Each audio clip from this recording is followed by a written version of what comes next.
Bunda, apa kabar? Welcome back ke Ziana Zen Channel. Balik lagi bareng aku Bidan Juwita, dan di sini aku mau ngajak ngobrol bunda-bunda nih, bunda ayah bareng kali ya.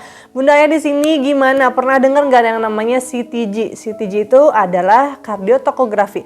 Biasanya kalau bunda-bunda mau ke rumah sakit bersalin, biasanya diperiksa dulu nih pakai CTG. So, CTG itu apa? CTG itu adalah alat yang digunakan untuk memeriksa pola jantung janin ya yang berhubungan dengan kontraksi gitu. Jadi apakah kontraksinya itu membuat stres janin, apakah kondisi si baby aman untuk persalinan normal atau tidak. Pokoknya nanti dibaca sama dokter, dijelaskan sama dokter seperti apa. Nah, banyak pertanyaan nih biasanya bunda-bunda nanya nih ya, kalau misalnya CTG itu rutin gak sih dilakukan setiap ibu hamil atau hanya beberapa ibu saja? Di rumah sakit itu biasanya ya dirutinkan. Intinya setiap ibu hamil yang akan bersalin biasanya dicek dulu CTG. Tapi ada sebagian juga yang mungkin di CTG ketika ada penyakit penyerta. Contohnya ibunya ngalamin hipertensi, eklamsi, preeklamsi, penyakit jantung, diabetes, anemia, kehamilan lewat waktu, ketuban pecah dini dan sebagainya. Kalau indikasi ke janinnya itu contohnya gerak janinnya berkurang atau bahkan mungkin tidak ada. Terus kalau misalnya bradikardi atau detak jantungnya lambat, takikardi atau gerakan jantungnya itu terlalu cepat, atau mungkin pada saat di USG ada riwayat lili tengah pusat, intinya mengecek ya kesejahteraan janin ya yang berhubungan dengan kontraksinya gitu. Jadi buat memantau kondisi janinnya sehat atau enggak. Nah, usia berapa nih boleh dilakukan CTG? Ada yang tahu? Nah, jawabannya adalah harus lebih dari 28 minggu karena sudah masuk trimester 3 itu sudah bagus ya. Intinya semua sudah berkembang dengan baik ya. Bunda-bunda yang udah pernah ngerasain biasanya tahu nih kalau misalnya CTG itu ya ada dua lempengan. Ada dua lempengan yang sebelumnya itu kan dioleskan gel. Yang satu dipasang di fundus atau di ujung perut ya, di atas perut itu untuk menyatakan kontraksinya seperti apa. Yang kedua adalah di punggung baby. Nanti itu untuk mengetahui nih denyut jantung janinnya normal atau tidak. Denyut jantung bayi normal itu di antara 120 sampai 160. Dan untuk kontraksi yang intens dan benar-benar ini bukan Braxton Hicks atau Hicks palsu atau mulus palsu itu di 3 kali dalam 10 menit.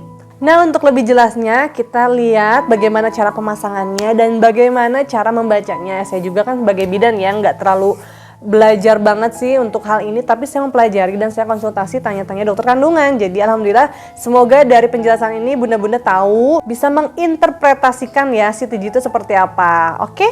Mau tahu kelanjutannya? Jangan lupa dulu bantu like, comment, subscribe, dan share. Kita lihat seperti apa. Oke? Dalam seperangkat alat CTG ini nanti ada tali yang lentur yang akan digunakan untuk mengikat sensor untuk kontraksi dan sensor untuk detak jantung janin.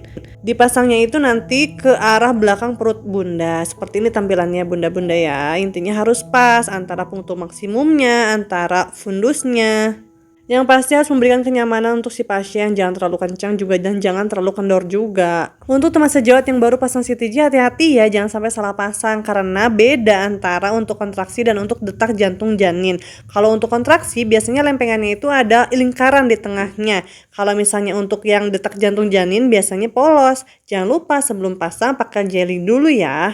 Di seperangkat alat CTG juga ada satu alat yang digunakan untuk mendeteksi gerakan janin. Jadi bunda kalau si babynya gerak dalam kandungan, segera menekan alat tersebut biar nanti bisa tergambar di kurva. Kabel kuning itu digunakan untuk lempengan kontraksi, sedangkan untuk kabel biru digunakan untuk denyut jantung janin. Jadi ini dua disediakan karena takutnya ada ibu dengan kehamilan ganda.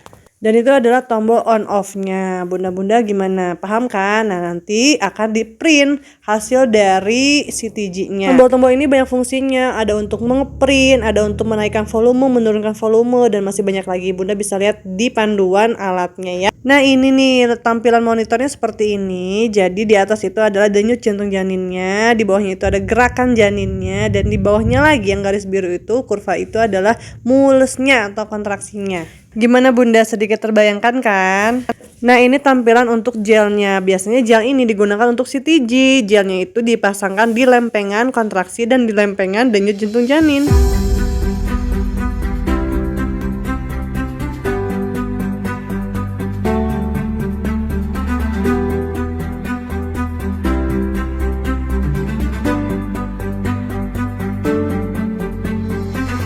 Nah, gimana bunda? Sudah tahu kan CTG seperti apa? Semoga bermanfaat ya. Terima kasih sudah menonton video ini. Buat bunda-bunda, sehat selalu. Jangan lupa bantu like, comment, subscribe, dan share.